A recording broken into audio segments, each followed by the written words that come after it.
Poslanci državnega zbora obravnavajo predloge novel zakonov o volitvah v državni zbor, o poslancih, o državnem svetu, o volitvah predsednika republike, o lokalnih volitvah in o lokalni samoupravi, ki so jih v zakonodajni postopek vložili poslanci državljanske liste. S predlogi želijo med drugim uvesti možnost odpoklica župana in zaostriti pogoje za funkcionarje.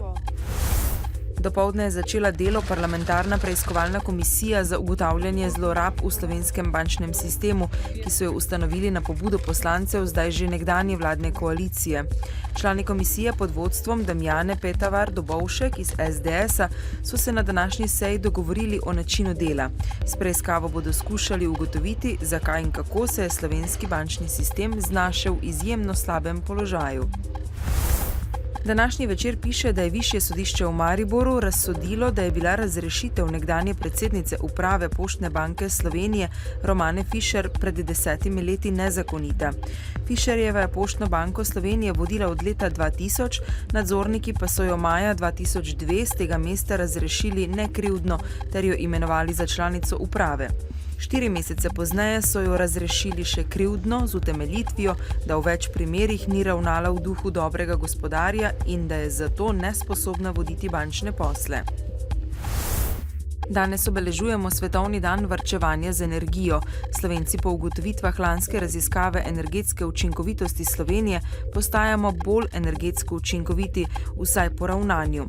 Odstotek gospodinjstev, ki razmišlja o tem, kako bi učinkovito rabili energijo, se je lani glede na leto 2011 povečal in sicer z 69 na 80.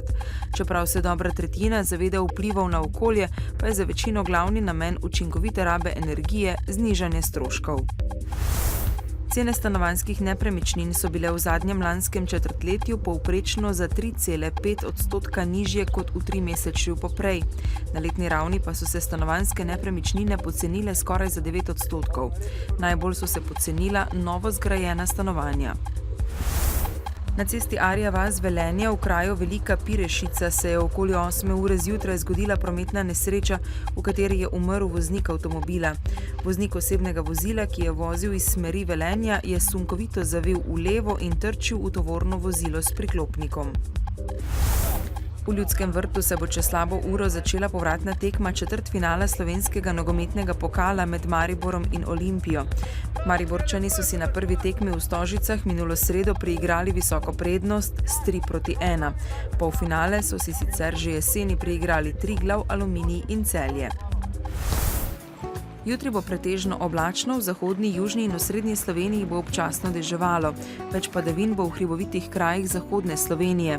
Pihal bo jugozahodni veter, ki bo najmočnejši v severovzhodni Sloveniji.